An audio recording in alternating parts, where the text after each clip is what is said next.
Assalamualaikum warahmatullahi wabarakatuh. Yang kami hormati Ibu Lela Ganim selaku dosen mata kuliah Teori Komunikasi. Hari ini kami akan mempresentasikan dan mencoba untuk menjelaskan dalam teori komunikasi.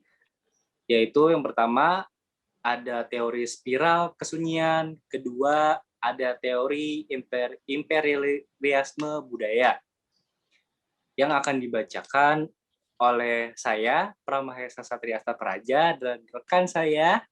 Adiska Astari Dewi. Oke, yang pertama bisa dibacakan oleh rekan saya Adiska Astari mengenai teori spiral kesunyian. Silakan Adiska. Iya. Nah, kali ini saya akan menjelaskan tentang teori spiral kesunyian atau spiral of silence theory. Elizabeth Noel Neumann ini seorang ilmuwan politik dari Jerman yang lahir pada 19 Desember 1916. Kontribusi beliau yang paling dikenal sampai sekarang yaitu spiral of silence theory yang akan saya bahas kali ini. Nah, Neumann memiliki asumsi mendasar pada teori ini. Yang pertama, masyarakat mayoritas mengancam individu yang menyimpang dengan adanya isolasi. Dengan demikian, kelompok minoritas akan diliputi rasa takut terhadap isolasi orang-orang yang berkuasa. Asumsi pertama menyatakan bahwa masyarakat memiliki kekuasaan terhadap kelompok yang memiliki pandangan menyimpang dan tidak ingin menyesuaikan dirinya dengan kelompok-kelompok mayoritas. Nah, dengan tidak adanya rasa ingin menyesuaikan itu, mereka seperti diancam untuk diisolasi atau dikucilkan dari lingkungan. Yang kedua, ketakutan akan terisolasi menyebabkan individu mencoba untuk menilai opini terus-menerus. Nah, asumsi kedua ini menyatakan bahwa perasaan khawatir akan terisolir menyebabkan individu harus terus-menerus mengukur iklim pendapat gitu. Yang ketiga, perilaku masyarakat yang dipengaruhi oleh penilaian opini publik. Asumsi ketiga ini menyatakan bahwa evaluasi atas opini publik akan mempengaruhi pendapat dan perilaku masyarakat. Selanjutnya, contoh dari teori spiral kesunyian ini, menurut saya yang saya tangkap, jadi misalnya contoh pertamanya itu dalam satu kelas, dosen menyerahkan kepada mahasiswanya untuk menentukan cara yang paling mudah untuk mengumpulkan tugas. Nah, mayoritas mahasiswa di kelas itu setuju bahwa mengumpulkan tugas via Google Drive lebih efektif daripada harus mengumpulkan tugas di WhatsApp group. Namun dalam kelas itu ada satu atau dua mahasiswa yang sebenarnya lebih setuju untuk mengumpulkan tugas ke WhatsApp group karena alasan tertentu. Namun mereka berdua ini sudah jelas tidak akan mengemukakan pendapatnya karena mereka sadar bahwa pendapatnya pasti tidak akan didengarkan oleh yang lain karena mayoritas telah memilih untuk mengumpulkan tugas ke Google Drive seperti itu. Nah, contoh lainnya misalnya dalam satu kelompok tugas di mana mereka ini dalam satu kelompok ini sedang berdiskusi untuk bagaimana cara yang lebih efektif untuk mengerjakan tugas kelompok ini gitu.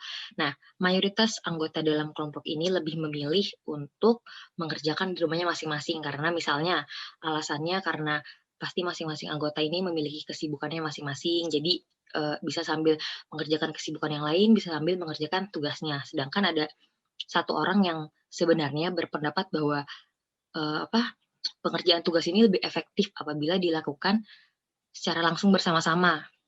Begitu. Namun satu orang ini pasti tidak akan mengemukakan pendapatnya karena dia tahu bahwa pendapatnya tidak akan didengar seperti itu. Nah, hal ini adalah sebagai contoh dari teori spiral kesunyian.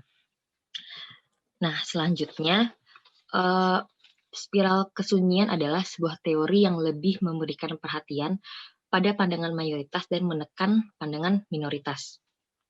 mereka yang berada di pihak minoritas cenderung kurang tegas dalam mengemukakan pandangannya, karena seseorang yang berada pada posisi minoritas sering merasa perlu menyembunyikan pendapatnya ketika berada dalam kelompok mayoritas, karena mereka merasa takut untuk dikucilkan dari lingkungan, seperti itu. Sebaliknya, pada kaum mayoritas, mereka akan memiliki rasa percaya diri yang lebih dengan pengaruh dari pandangan mereka dan terdorong untuk menyampaikannya kepada orang lain.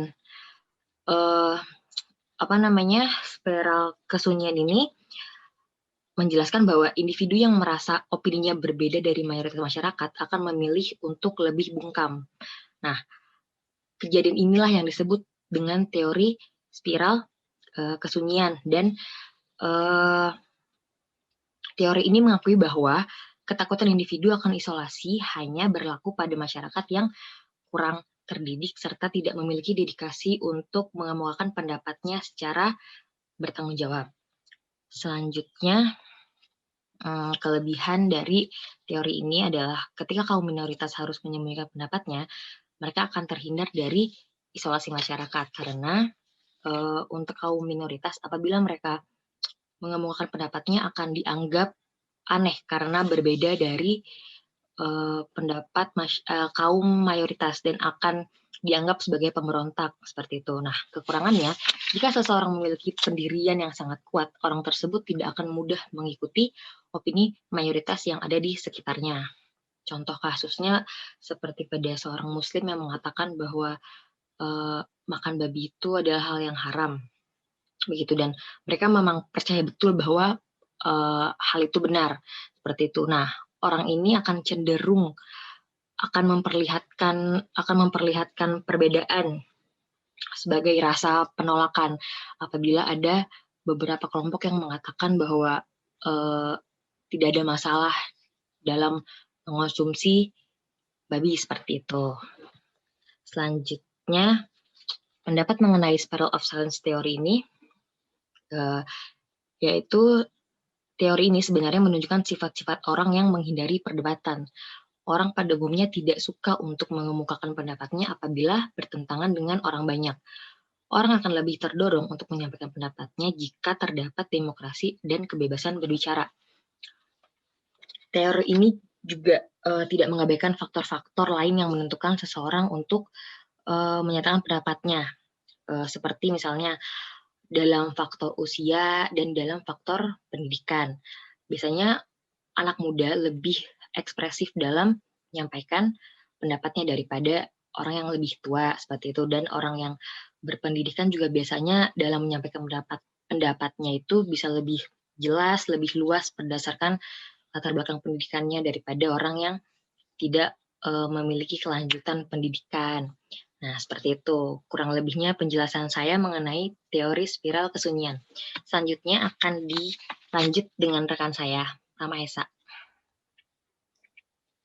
Oke, terima kasih Adiska Astari mengenai teori spiral kesunyiannya. Nah, giliran saya akan menjelaskan tentang teori imperialisme budaya. Nah, teori imperialisme budaya itu diperkenalkan oleh Herbert Schiller. Dia adalah seorang warga negara Amerika, yaitu dia mengemukakan pada tahun 1973 dengan berjudul Communication and Cultural Domination. Nah, dia itu menjelaskan bahwa menyatakan bahwa negara Barat mendominasi media di seluruh dunia, atau bisa dikatakan adalah negara yang maju atau negara yang kuat pasti akan mendominasi bisa mendominasi media, baik itu dalam teknologi, ilmu, ataupun ekonomi dan politik. Next. Oke, asumsi teori. Asumsi teori dalam teori ini yang pertama yaitu media memainkan peran utama dalam menciptakan budaya. Maksud media Barat akan mempunyai efek yang kuat untuk mempengaruhi media di seluruh dunia. Bisa dibilang adalah media Barat pasti adalah media yang kuat dan mendominasi untuk memberikan pengaruh dan efek kepada dunia atau di negara-negara lainnya. Dan kedua, Iya. teori ini menggunakan pendekatan terpusat untuk pengembangan dan distribusi produk media. Yang bisa dikatakan dalam asumsi teori ini adalah seperti kebudayaan Barat hampir semua itu mereka memproduksi dunia perfilman. Mereka pasti akan mencoba untuk memproduksi banyak dunia perfilman untuk memperkenalkan medianya atau memperkenalkan filmnya kepada negara-negara yang berkembang, karena pada mereka memperkenalkan atau memproduksi dari si filmnya, negara berkembang pasti akan lebih untuk membeli produksinya kepada negara yang lebih maju. Next. Oke, ini adalah sebagian contoh dari teori imperialisme budaya, yaitu saya katakan budaya Barat memperkenalkan budayanya, ide, dan perilakunya. Nah, mereka ini memperkenalkan melalui media film, contohnya. Nah, dengan media film ini, media Barat adalah pasti negara yang maju, kuat, dan mampu memproduksi karena mempunyai dengan modal yang sangat banyak dan juga memiliki teknologi yang canggih pastinya. Lalu imperialisme adalah media Asia. Media Asia ini adalah negara yang berkembang, membeli produksi dan adanya keterbatasan dalam semua bidang dikarenakan di negara yang berkembang pastinya lebih akan memilih membeli produksi dari negara-negara yang maju dikarenakan lebih menguntungkan pendapatan atau hasilnya dari produksi dari media Barat. Dan efeknya adalah budaya Asia menjadi budaya Barat dan budaya aslinya dari Asia pasti akan hilang karena akan dipengaruhi oleh budaya Barat yang mempunyai efek besar dari si budaya Barat. Yeah. Next. Oke. Untuk isi dari teori imperialisme budaya ini adalah teori imperialisme budaya adalah menyatakan bahwa negara Barat mendominasi media di seluruh dunia ini. Berarti pula media massa negara Barat juga mendominasi media massa di dunia ketiga. Yang dimasukkan di sini adalah negara yang maju seperti negara Barat pasti akan mempunyai kekuatan, teknologi yang canggih dengan ilmu yang sudah mumpuni. Itu mereka pasti akan mendominasi dalam segala bidang dikarenakan dengan mereka mempunyai dengan segala bidang pasti mereka akan memperkenalkan budaya Baratnya untuk memasuki atau memperkenalkan kepada negara-negara lainnya, yaitu yang pastinya adalah negara berkembang. Dengan mereka memperkenalkan budaya Barat memasuki negara yang berkembang, tapi tidak mengurangi keaslian dari media Baratnya. Next. Nah, kelebihannya, negara yang maju dan kuat pasti bisa mendominasi media massa di dunia karena mempunyai efek yang kuat untuk mempengaruhi media dunia lainnya. Yang dimaksudkan adalah yang pasti negara yang maju dan kuat, mereka pasti akan mempunyai kuasa yang sangat tinggi dan bisa melakukan apa saja.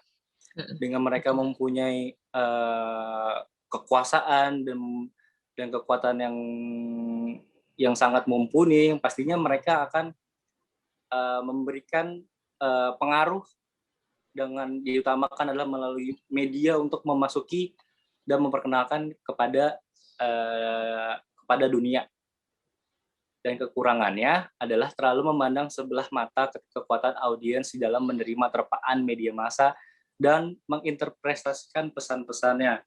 Yang dimaksudkan di sini adalah walaupun eh, media barat yang cukup untuk mempengaruhi budayanya Budaya. untuk masuk ke budaya lainnya. Tuh, walaupun mereka tidak mendengarkan dari negara yang berkembang, akan tetapi eh, mereka pasti akan merasakan terpaan-terpaan atau desakan-desakan dari negara yang berkembang untuk negara maju.